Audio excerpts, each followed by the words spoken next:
So we are ready, Yeah. live on Facebook.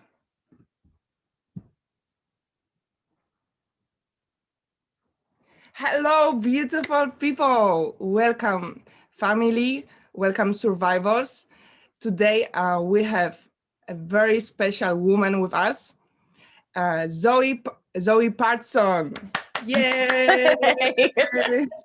Woo! Thank you so much, Zoe, for coming. And Zoe, let me introduce you, Zoe. Zoe is CEO of the website Self Love After Abuse. She is a life and relationship coach. She's very excited to help another survivors take their power back, personal power from abusive relationships, break the cycle of abuse, and have a freedom and extraordinary relationships moving on. Zoe is also survival. She shared her story in our documentary, and also she's part of this group. So thank you so much, Zoe, for coming and doing this interview about how to take our personal power after leaving abusive relationship. Thank you. Oh, you're welcome. Thanks for having me. It's good to be here. And yeah, hopefully anyone who's watching or is catching up on the replay will be able to, if they want to, they'll be able to ask questions, and obviously we can get back to them later. But it's just like you said, I'm a survivor of abuse myself. So I really do understand what it feels like coming out of that situation and kind of going along your healing journey. It's one of the reasons why I trained and started specializing in narcissistic and domestic abuse, and just looking at, helping people understand the tactics, the mindset of an abuser, because it's so very different to how we think and feel. It can be very confusing because obviously we all do it. We all tend to judge people by our own standard. And it's one of the reasons, which I think we'll get into a bit later on, as to how we end up in these kind of toxic, abusive relationships, is you sort of trust and go into everything with open arms. Or I know I did anyway. Right. So as you said, it's a few characteristics which all as survivors can relate. And I would like to especially ask you for explaining trauma bond and Okay. how it starts, where it's coming from. Mm-hmm. So trauma bond is something that happens to us while we're in this abusive relationship, and it's very subtle. We don't realize it's happening. We often don't know anything about trauma bonds. So first of all, a trauma bond is created by a cycle of abuse that happens within the relationship, and it's created by intermittent reinforcement. So there will be good times and there will be bad times, and during those bad times we'll be punished. And what these highs and lows do is they create a bond with our abuser, essentially. So it's also called Stockholm syndrome. But I think because we associate Stockholm syndrome with people that have been kidnapped, we don't think about this as being something that's possible within our relationships that we have with people. And this trauma bond, it can be with anyone. It can be with a parent, a sibling, a co-worker, a boss, a romantic partner. It's wherever you're in a relationship where you're given attention, praise, love, care, kindness, and then all of that is taken away.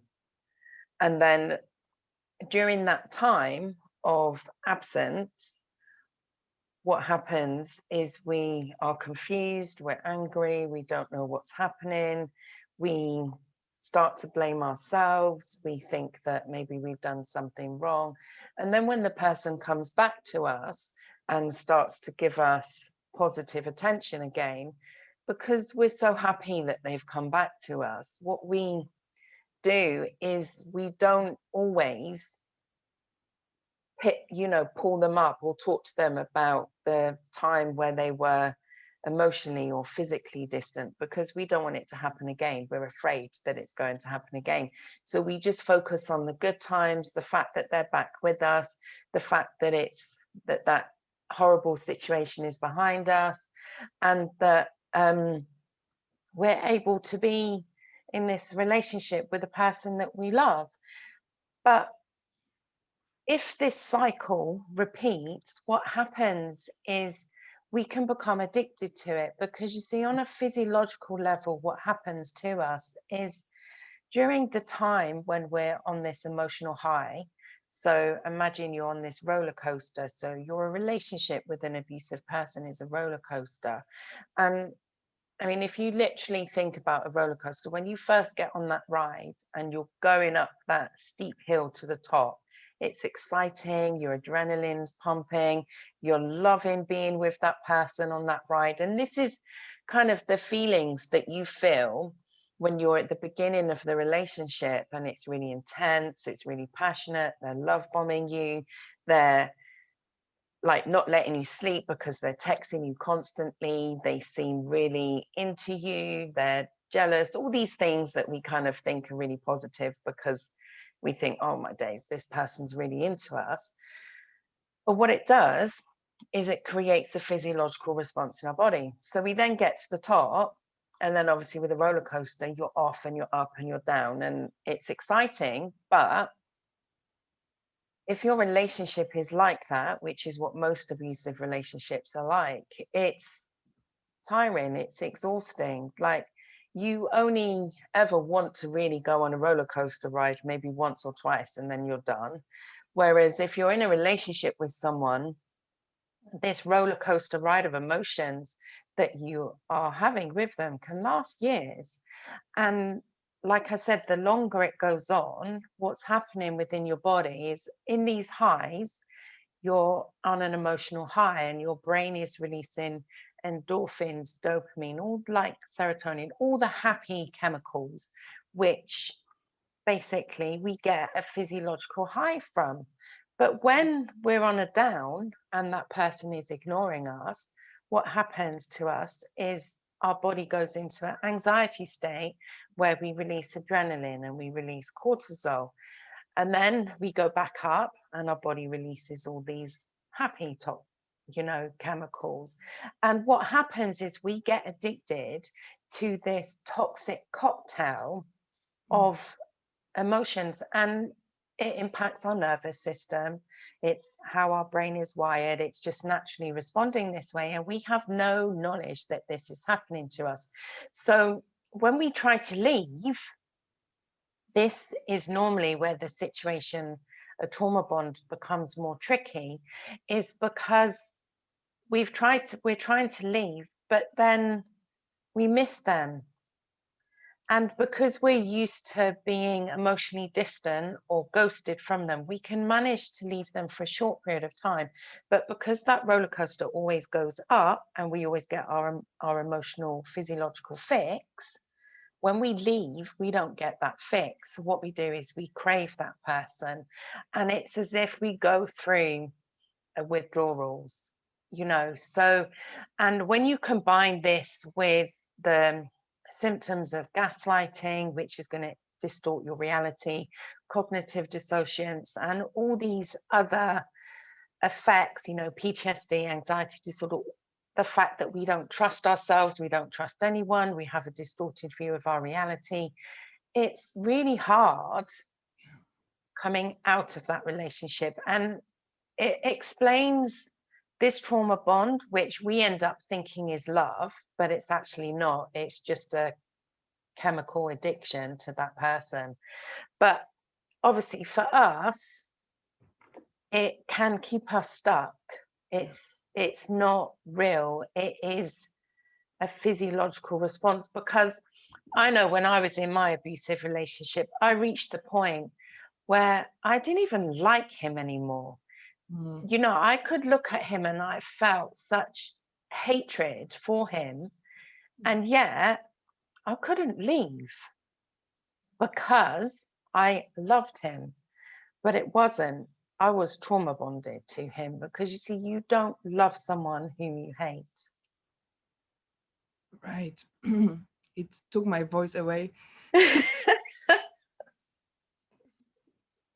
Yeah, But yeah, trauma bond is it's an intense subject, because it happens to us yeah, as a result of emotional manipulation. It's very subtle, and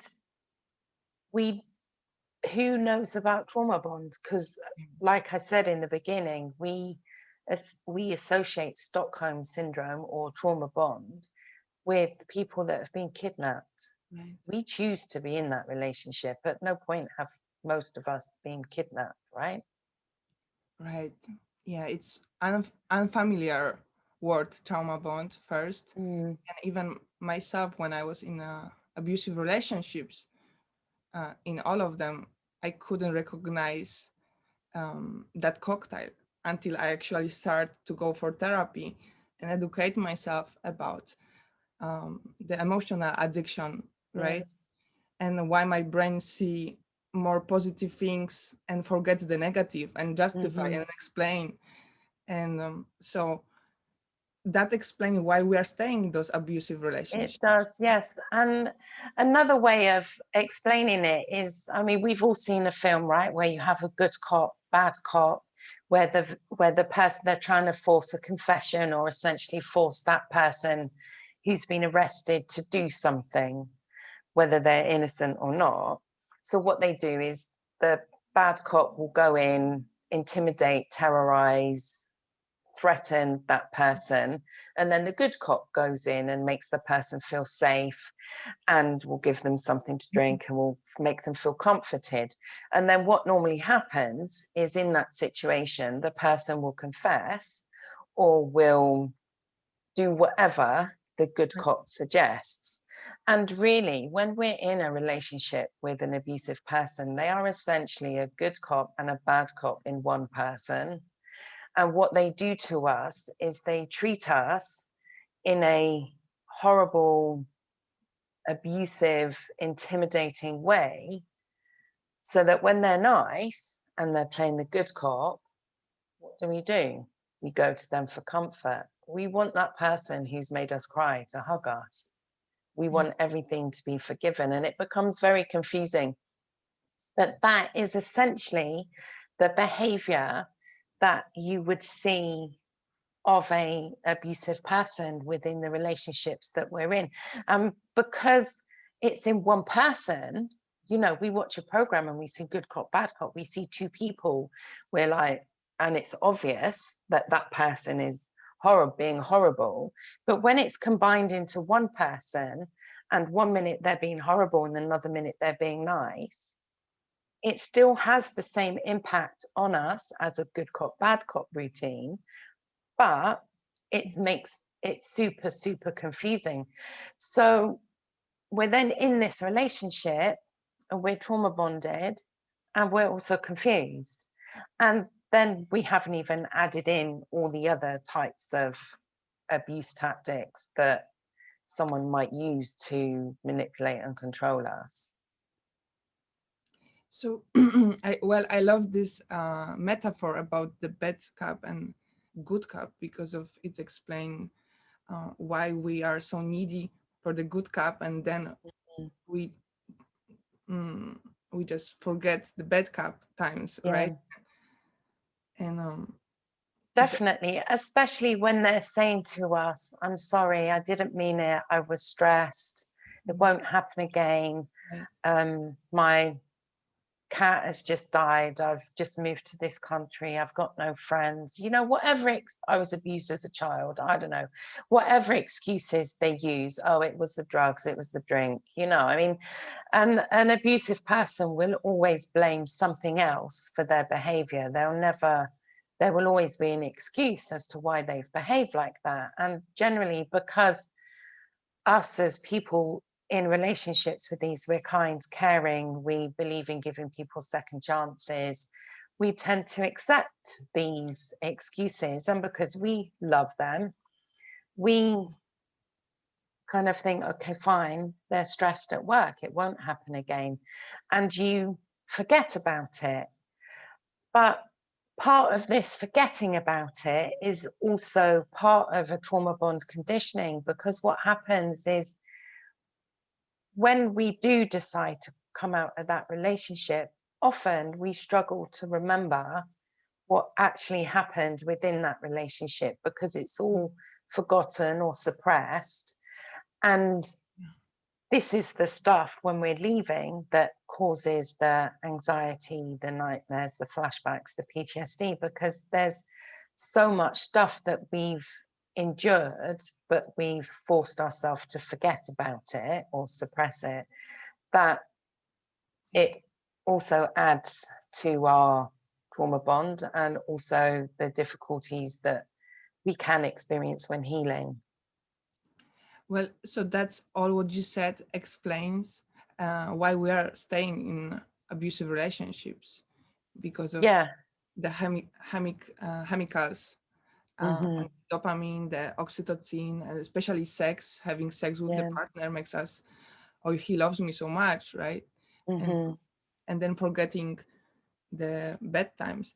And are there any characteristics like vulnerability in the victim, for them to actually be in abusive relationship and stay longer? Are there any other factors than you said, which is Mm-hmm.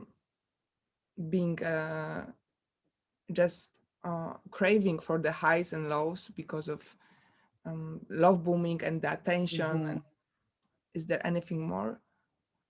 Yeah, I mean, essentially, we're all products of our childhood or previous relationships, right? And we all have insecurities, but sometimes those insecurities can drive us to accept certain people into our life that is not necessarily good for us. And I mean, it could be that we're lonely, we're, we might, so that feeling lonely could be the reason why we, get into a relationship with someone who actually doesn't really deserve us.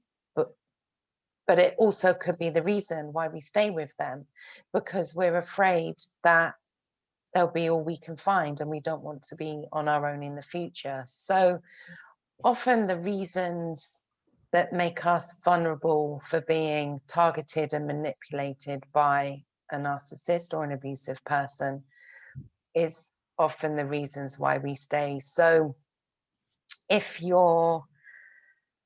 if you have low self-esteem, if you have low self-worth, it can be, and they come along and they make you feel that you're the most beautiful person or the most amazing person they've ever met. It can fill that gap that you have to start with, but because you have low self-esteem, they will also break you down further, which that lack of confidence and low self-esteem is also could be one of the reasons why you stay, because you have no self-worth and you think you don't deserve anything better, so and so really what a narcissist will do is they will look at you when they're, when we first meet them, and they will ask you questions. They will appear really attentive, and you will think that you've met your perfect So person, and you will tell them the deepest, innermost wounds that you have, your hurts, the things that you're afraid of, the things that you feel guilty about, the things that you're ashamed of. We all have them. But what happens is, in a healthy relationship, is our partner wouldn't hold those things against us. They would support us and maybe encourage us to go and get therapy to help heal those wounds that we have, however they've been caused. But with a narcissist, what they do is they target those wounds and they manipulate those wounds, and they will poke at those wounds until those wounds that were scabbed over will be bleeding and pussy and sore, and it impacts you as a person. And when you combine that along with trauma bond, along with maybe the fact that you might have been financially abused and they've taken control of all your money, so financially you can't get out, or maybe you have children and we have the limiting belief that it's better for the children to be with two parents than it is for the children to be in a single parent family, even if one of those parents is abusive. Maybe that might be our reason for staying, because we feel it's better for the children. So, you know, there are lots and lots of reasons as to why someone might end up in an abusive relationship or might end up staying in an abusive relationship. But I mean, I just want to say, whatever the reasons, you can always get out and you can always heal those inner wounds, which means that going forward, you can avoid getting into these types of relationships. You know, you can have a happy, healthy relationship without a doubt. So you spoke about the loneliness, which makes us actually to be in abusive relationships, the crave for love, attention, the low self-esteem, and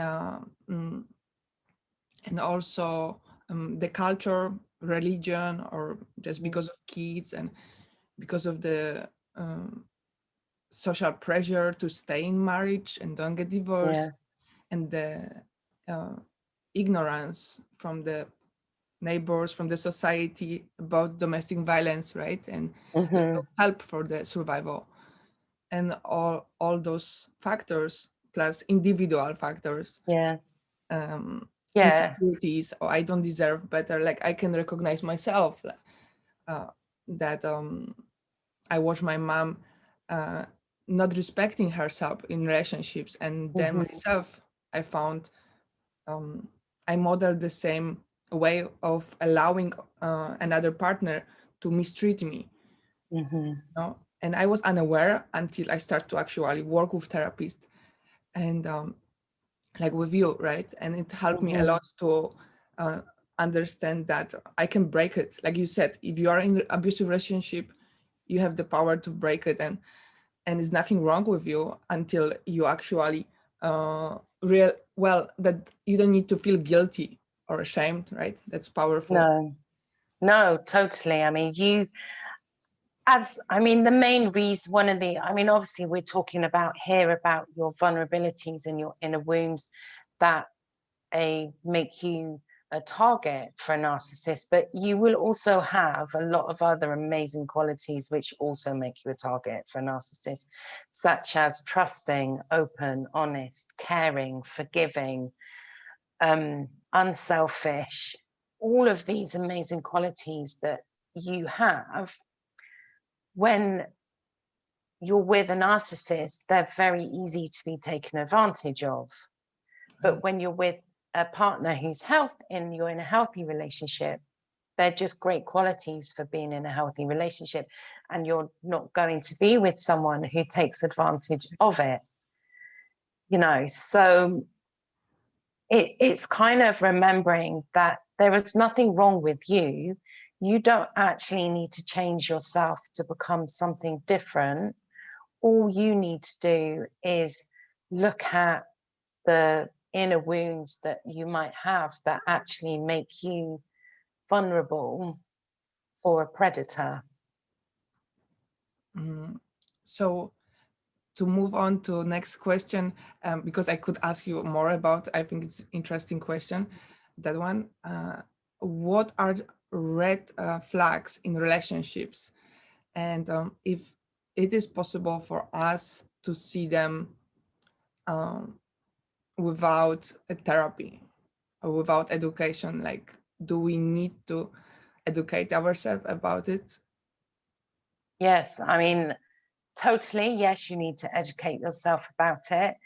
I know before, when I, 7 no, 10 years ago when I started the relationship with my ex, I knew nothing about anything that I know now, and I know nothing about red flags. But with the knowledge I have now, if I look back and I think about when we were dating, there were so many red flags that if I knew about them and had the confidence to be able to say no and have my boundary respected, or be confident that even if my boundary wasn't respected, I could still enforce my no, I wouldn't have got into that relationship. So essentially, red flags, what they are, is when we're in a relationship or when we're starting a relationship with someone who's abusive, they will wear a mask. And this mask is to hide who they truly are. Because if we really knew what they were like underneath, we wouldn't date them. But by the time we know what they are like, we're trauma bonded, we're married, we're engaged, we've had a baby, so we're kind of stuck. But in the beginning, they're wearing a mask. So they're coming across Mr. Nice Guy. You think, oh, this person's amazing. But what happens is every now and again, the mask will slip. And when that mask slips, that's when you see a red flag. And that's why red flags are so important to understand, because essentially they are giving us a glimpse of the real person underneath.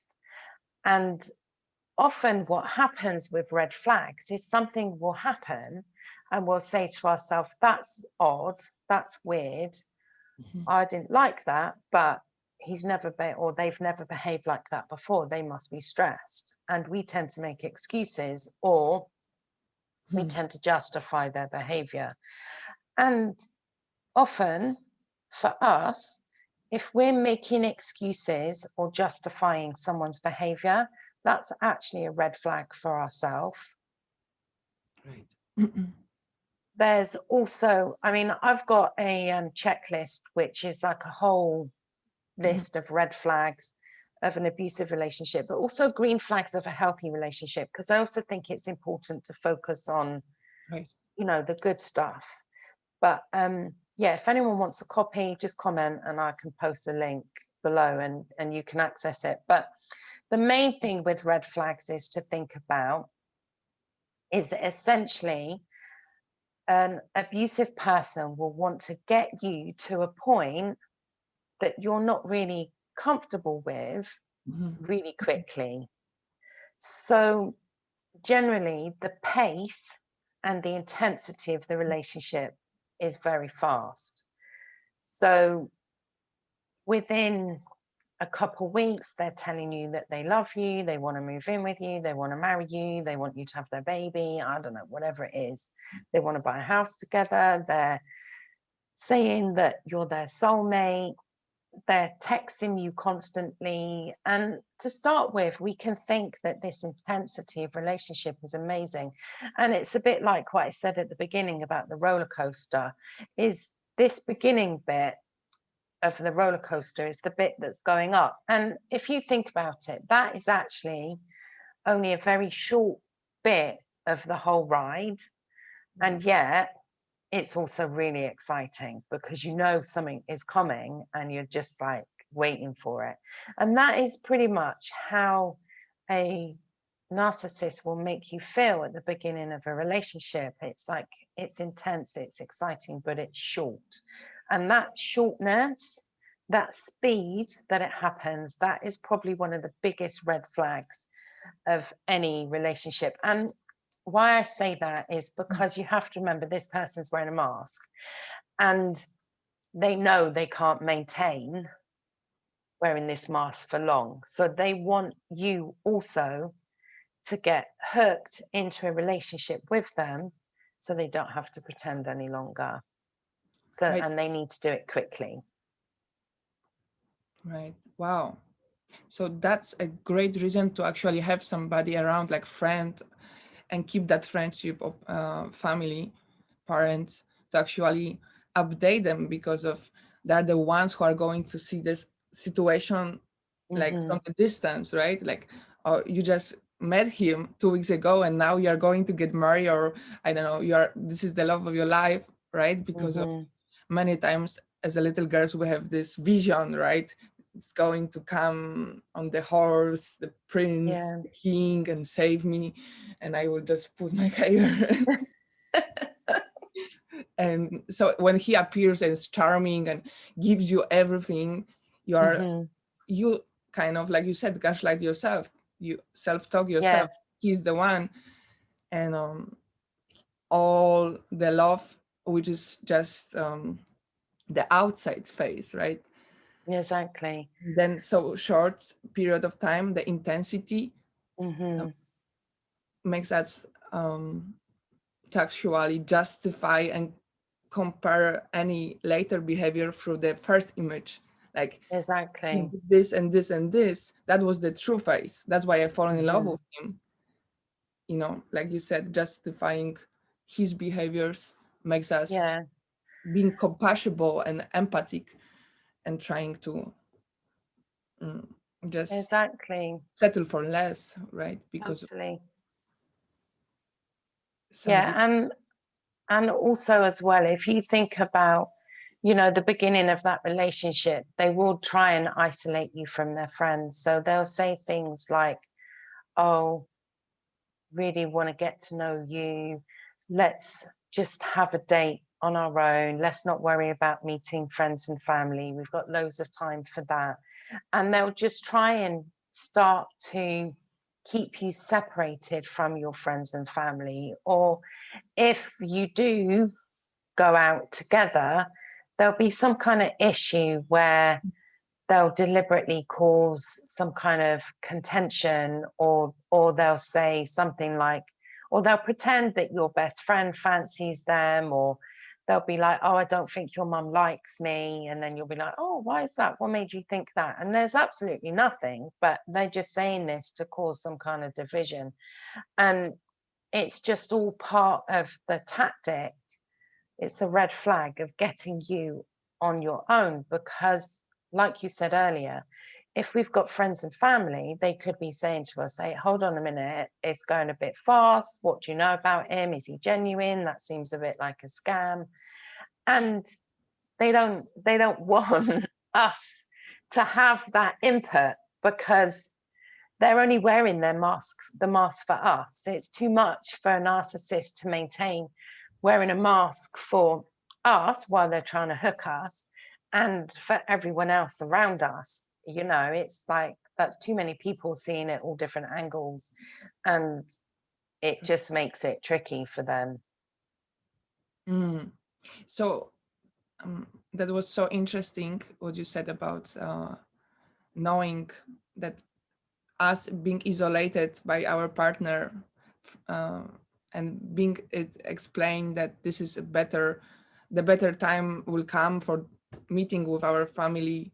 It's Mm-hmm. just a way to postponing that. It's just a way Yeah. to make us actually slowly isolate and create a Mm-hmm. stronger bond with them, because Definitely. we live with them, or sometimes we work in the same place or have, right? Mm-hmm. So to move on to the next question, uh, what are the mind games? Some of them, because I know there's a whole list which any of our audience can see on your Mm-hmm. Facebook group, Self-Love After Abuse. But Mm-hmm. some which you think there will be important to just mention right now. Yeah, I mean, you just have to remember that essentially a narcissist has strategy.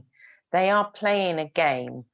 And I mean, probably the best way to understand it is, I mean, you're in America, so you know American football way more than I do, right? But Sure. in America, for sort of, well, I mean, essentially, any game has two sides. You have an offense and a defense, right? Mhm. So you have to think the defense is essentially you, the victim, the target, and the offense is the perpetrator. And as if you're playing American football, as you're going through the game, the offense will have loads of tactics to try and stop you from winning, to stop you from moving forward, to look for a weak spot in your defense, is constantly testing.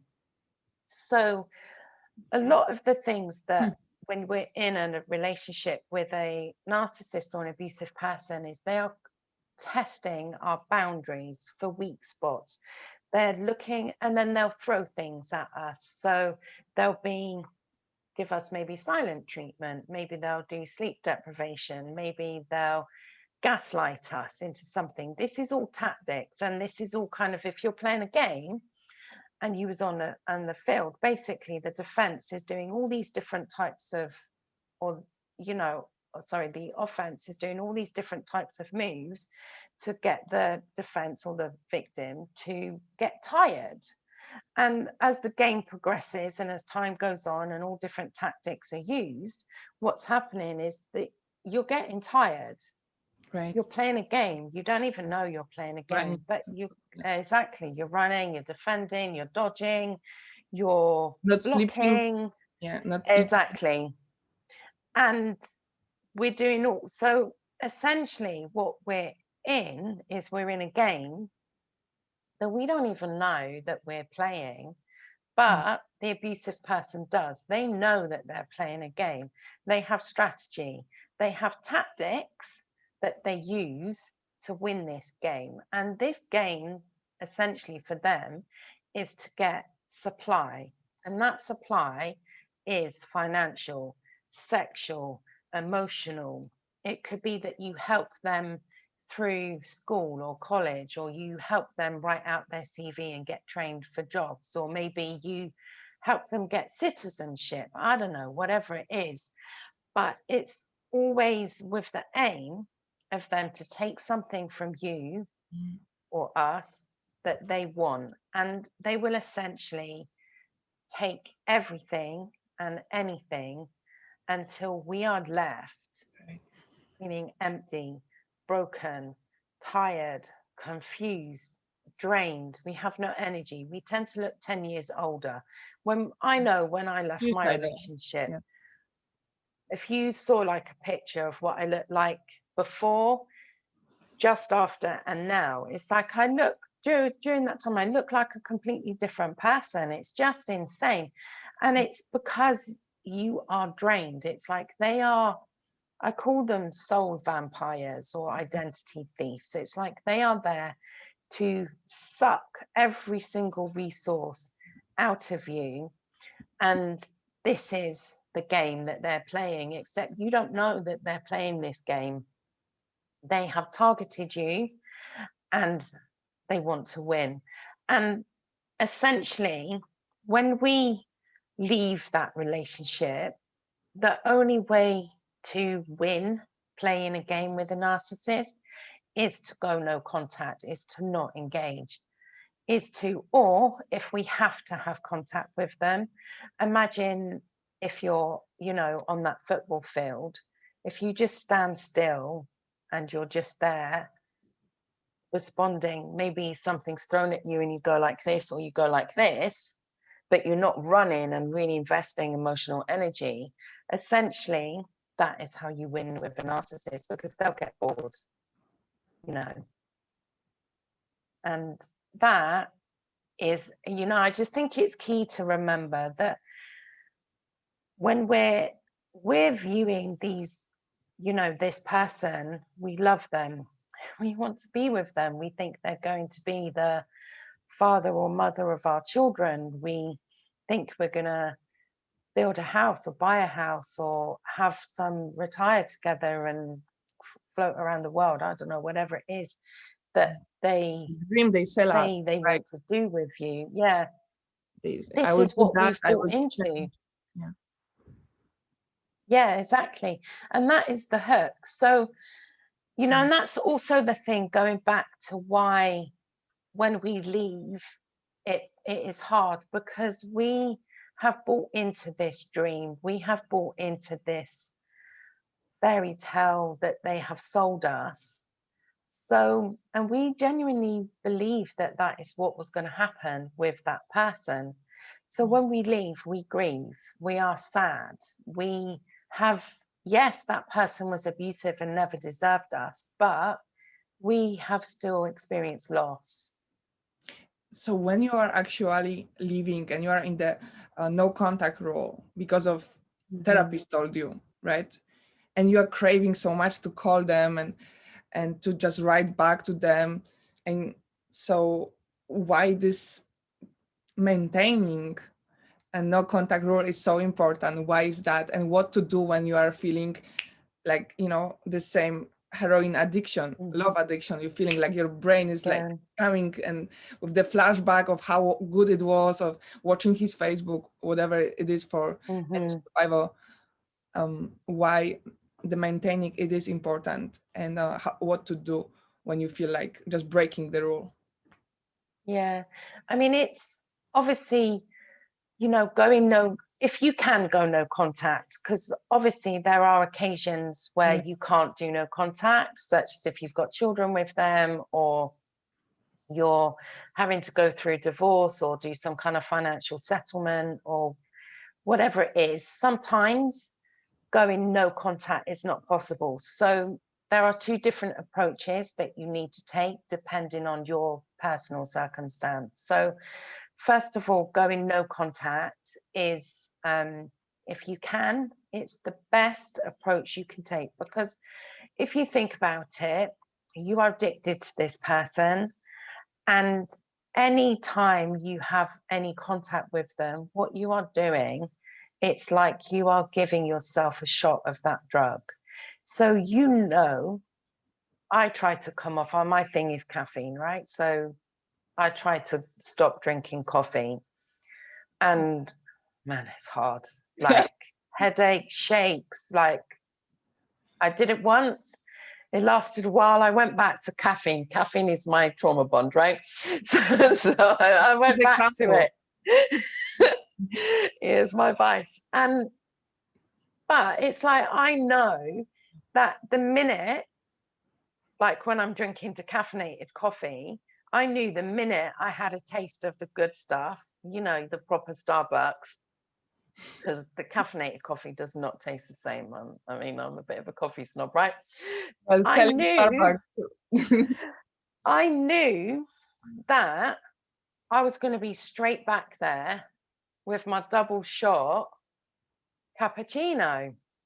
You know what I mean? It's like and it's exactly the same when we're trying to go no contact. It's like any type of contact where we're doing Facebook stalking, social media stalking, we're looking at old emails, looking at photographs, looking at old text messages, we're asking friends, we're maybe speaking to their family member that we haven't blocked, or we haven't blocked them, but we've blocked them on our phone, but we haven't blocked them on our social media. It's like all of this is essentially going back for a fix. You just have to look at it as it's a form of self-harm. You know, you are harming your recovery by behaving in these toxic behaviors. And it's hard because obviously you're trauma bonded, you crave them, you're going through withdrawal, but there is definitely things that you can do to help yourself break a trauma bond and to help you go no contact. So just quickly, one thing you can do if you're struggling with no contact, put an elastic band on your wrist, and every time you want to contact that person, ping it. And the shock of the thing, you're soon going to start associating that person with pain, like physical pain, which is going to help you break the false reality that you have of this person.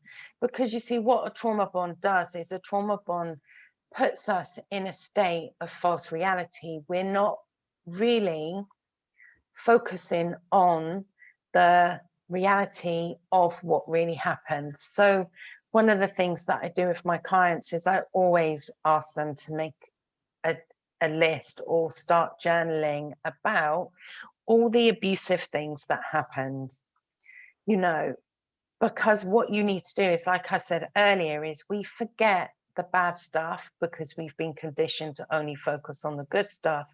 And when we leave, we still have that same conditioning, which is why going no contact is important, but it's also why going no contact is really hard. Right. And sometimes we have this belief that people are good, which is good, right?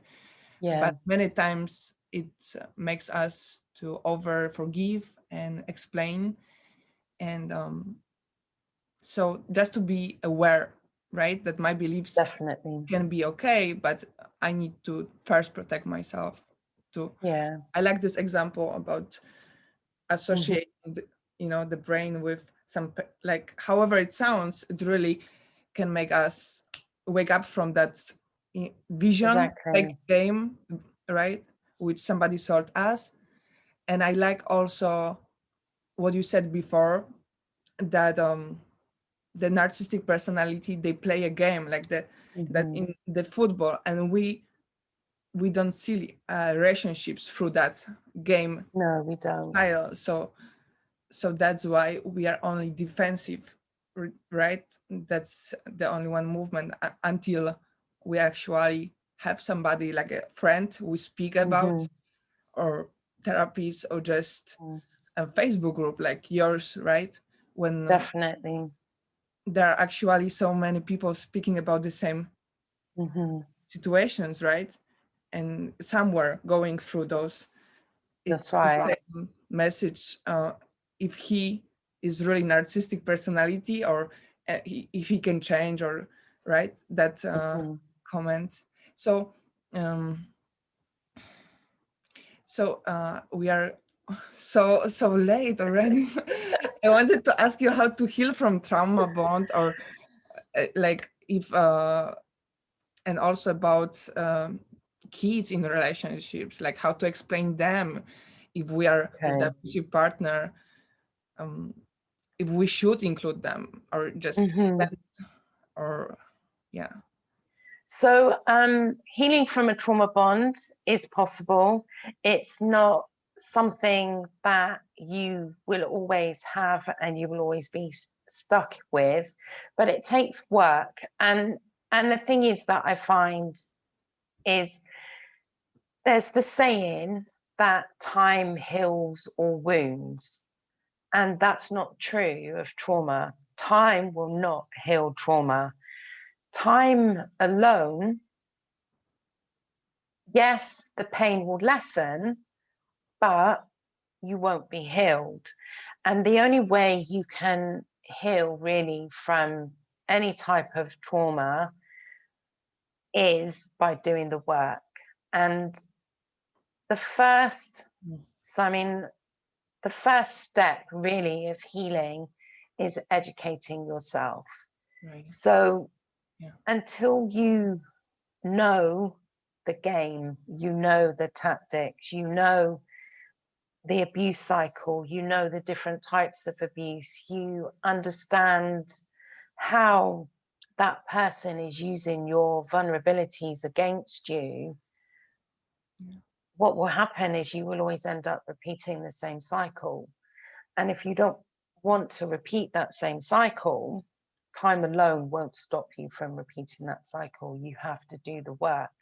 And part of doing the work is educating yourself, getting a therapist and working through everything, unpacking all the trauma that was caused by that relationship. You know, work with someone who understands and can help you break a trauma bond, because there are specific things that you need to do, that you can do, which will help you break a trauma bond. It's like, obviously I've already said about using the elastic band for the no contact, and I said about writing the list.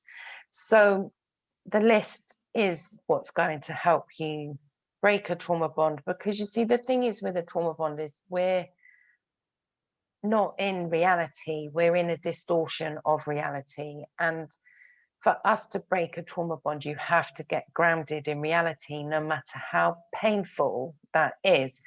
And, you know, healing is painful and healing is messy, but you can't ignore it if you want to break it or move on from it or heal from it. You have to deal with it, essentially. It's like you have to process what was done to you so that you can reach a place of acceptance and a place of where you're not affected by what happened, and you're not having the nightmares, and you're not having the panic attacks or the anxiety, and you've learned how to set and implement boundaries, and your self-esteem and your self-confidence is good and high, and you've set and you know what you want in a relationship, and you know what a healthy relationship looks like. I mean, all of this stuff is possible, but it takes time and work. So yes, breaking a trauma bond, totally possible, but you do need to put the work in. So that's kind of one thing I would say about that. With regards to children in a relationship, obviously, I think sometimes, I know when I was in my relationship, I didn't fully appreciate or realize how much what happened in that relationship, how it impacted my daughter. So when I left, my daughter was 4, and I thought that she didn't see much, she didn't know much, and she didn't remember much, and she didn't understand much. But she actually herself also had trauma coming out of that situation, and I had to get her counseling. And children's trauma manifests differently, in as much as they will wet the bed, they will be clingy, they will have nightmares, they will be very anxious, maybe even depressed, sometimes even outright defiant. So I know with my daughter, it reached the point that I would ask her to do something, and she would just scream no and then run and headbutt me. And I was like, I couldn't understand where this was coming from, because she'd always not behaved like that. But you know, with her having the cancer with children, they do like play therapy. So she did that for 18 months, and it's essential. Like, she's 10 now, and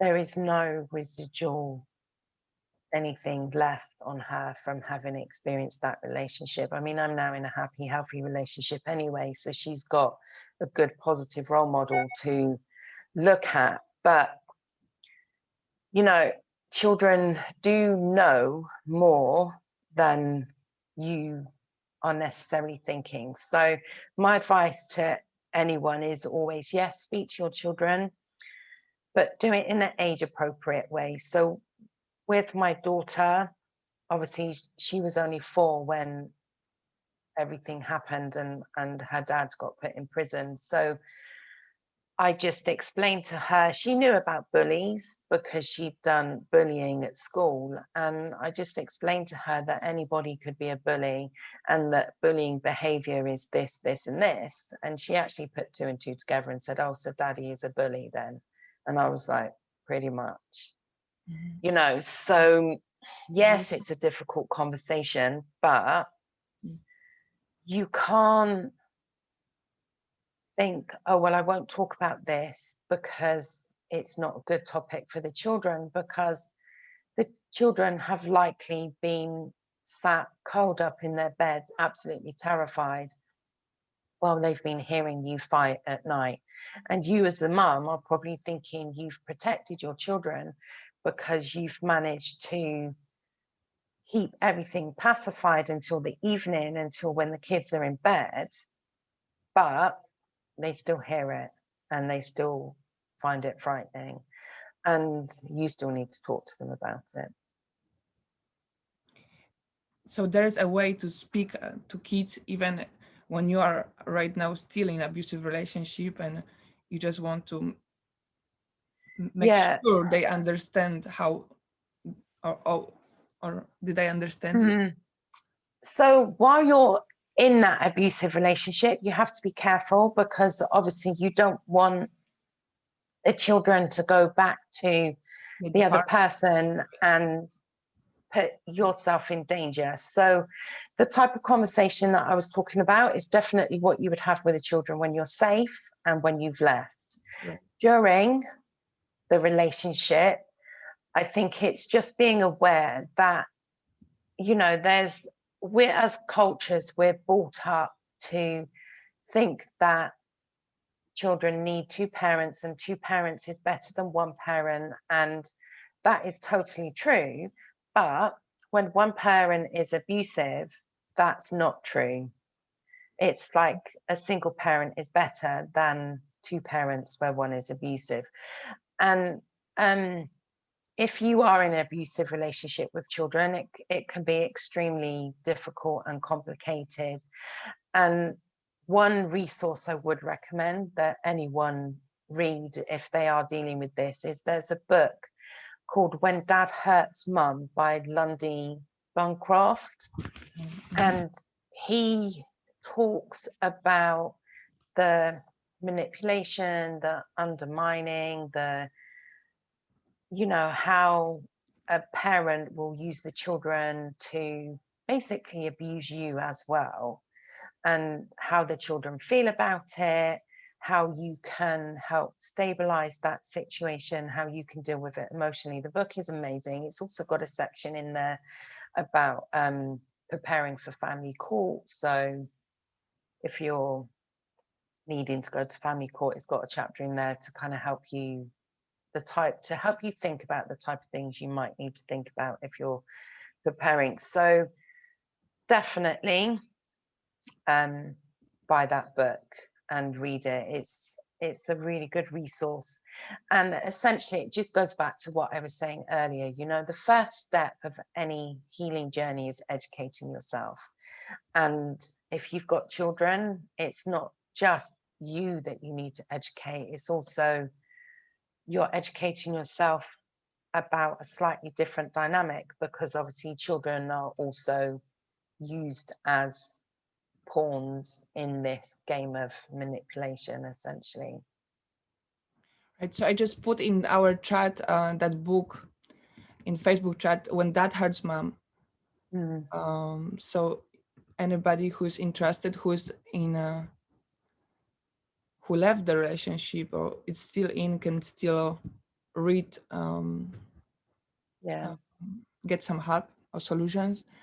Yeah, definitely. And the good thing is like with that type of book, if you're still in the relationship, obviously don't have it delivered on an Amazon delivery, just download it on your Kindle, or put the Kindle app on your phone. And that way you can read it discreetly without doing anything to endanger yourself. You know, it's like you can still be in a relationship and still get support, but you just have to be a little bit more careful about how you go about doing it. That's a good point. And yeah, and obviously if anyone wants to, they can always message me. I mean, my inbox is always open. I mean, you can find me on social media, on Facebook, Instagram, Twitter. I mean, I'm everywhere pretty much. So, you know, because I've done the journey, not just for myself, but also with a child. And so I've done the whole healing journey for her, for me, you know, as a mum, as a child, as a woman. It's depending on your role that we have, it's like your journey is going to be slightly different, but just know that it is always possible. It's like, no matter how hard it is, it might be hard, but it's not impossible. That's powerful. And also, thank you for saying that you can heal from trauma bond, and that actually it's impossible to move on without that healing. Like I got some question before from on my Facebook group if I can still heal from that relationship after 8 years. So so if we don't heal, right, we just carry on some really miserable life when we get PTSD or nightmares, or just sweating and getting triggered, or being abusive to our kids, right? Or our flatmates, or ourselves, right? So it's getting bitter. So I think that me doing the documentary, I met some survivors who never got help, and they don't want to get any help because of it's painful. And well, they never told me it's painful really truly, but that they think they can move on in life without that closure, or they need to go to work and make money and have duties to do, right, instead of taking care of their feelings, that there's already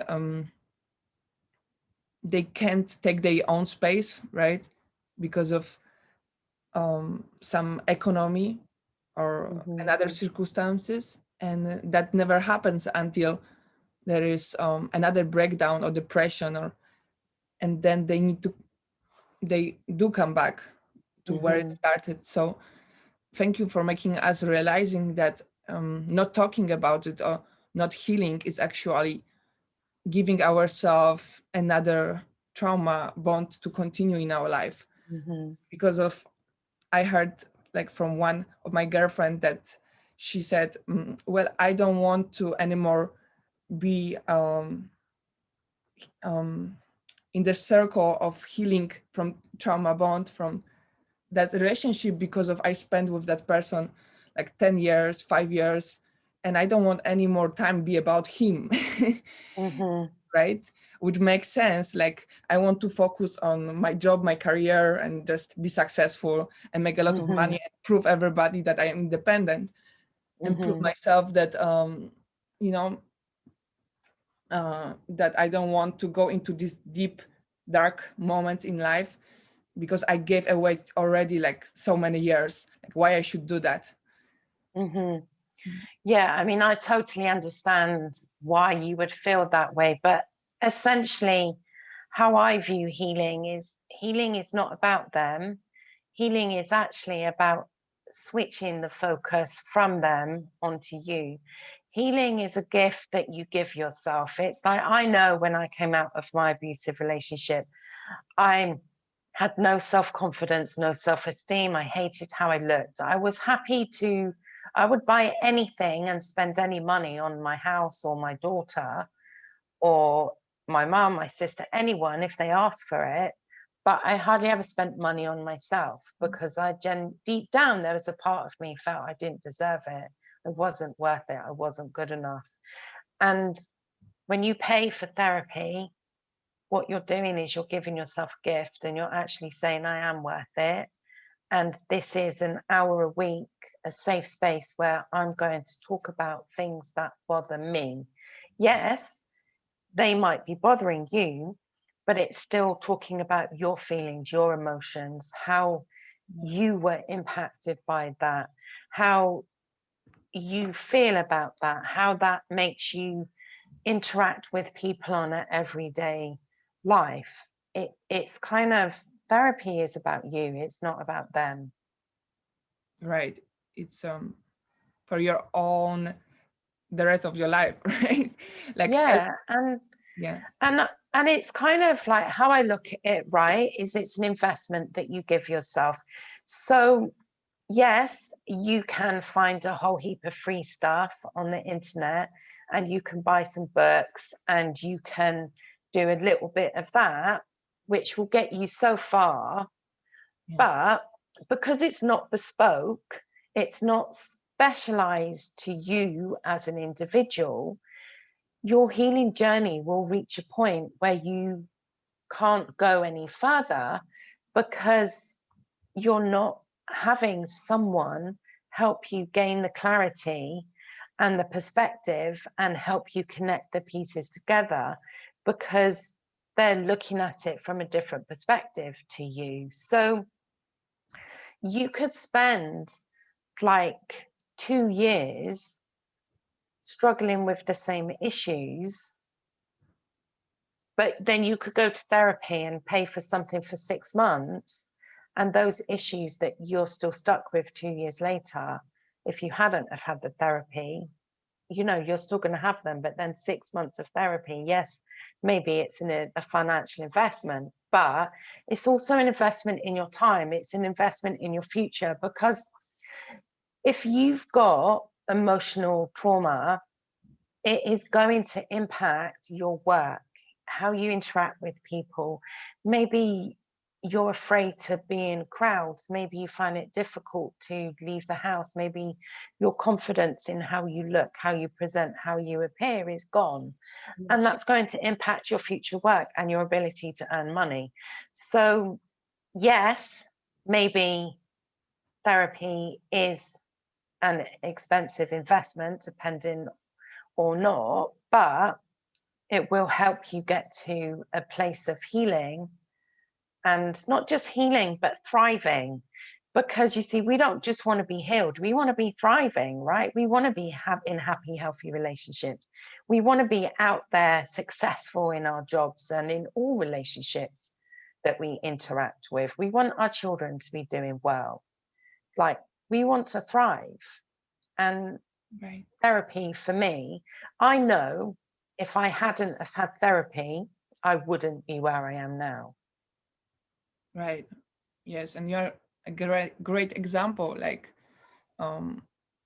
in the way we all, as a survivors, we're trying to take our independence, but also understand that the relationship we went through, it's not the relationship which we'll have in the future, that we can Exactly. through therapy learn about green flags or how to date, even when you are healing, like and that actually you can be happy healing, you know, in a new healthy relationship. Like, you don't need to be perfectly healed, totally healed, to be in a new relationship with a healthy partner who's supportive, right? And that's right. Yeah, you don't have to be. I mean, so long as you're doing the work and you have good communication with that person, then yeah, they can actually help progress your healing journey, you know, quicker, depending on who they are and how it's done and how open you are and how far along your healing journey you are. I mean, it's all about timing, you know? yes, Timing is key. yes. So our time is over. There you go. Where is, how people can find you? I know it's Self-Love After Abuse Instagram and Facebook group, Self-Love After Abuse, and right? Yeah, so I've got a page on Facebook and a group on Facebook. So if you feel like you need support, then yeah, come and join me in my Facebook group. It's because, you know, part of healing is not only educating yourself and having the therapy, but it's also making sure you've got a great support network around you, whether that's friends, family, or people that you can meet in a safe space online. It's really, really important. So just search Self-Love After Abuse. Obviously, my website is selfloveafterabuse.com. If you want to email me, it's selfloveafterabuse@gmail.com. You know, I mean, it's just Self-Love After Abuse on Instagram, Facebook, or Twitter, Pinterest. Oh, I don't know, everywhere. I will add it, and yeah, you have like 9,000 on Instagram, so I think it's easy to find you. And thank you everybody for watching. Thank you, Elka, for your comments. That you are saying, yeah, that removing ourselves from addiction, it's not easy, but this is a great advice, and that your situation is different. I had a toxic person block me for calling them out on their bullshit and their some bad things, and they still want to silence me. And Sandra, Yeah, so that's common. It's I mean, the thing is with an abusive person is you just have to remember it's all about control. Any relationship that we have is all about power and control, and they will use a variety of games to gain that power and control over us. So blocking us and then doing like a smear campaign. It's just games, it's just tactics. It's the best thing to do is don't engage. Screenshot it in case you need it for evidence, and don't engage. That's a good one. Thank you so much, Zoe, for your time and giving us extra time. Anybody who would like to start therapy, please visit Zoe website and write, book, maybe a phone call to check out. And thank you so much, anybody watching, rewatch. And thank you, Zoe, for your time again. I said it 2 times. Thanks. That means Thanks for having me. It's been good. As you can tell, I love talking about this stuff. Yes, those sparkling eyes. Thank you, everybody. Bye. Bye.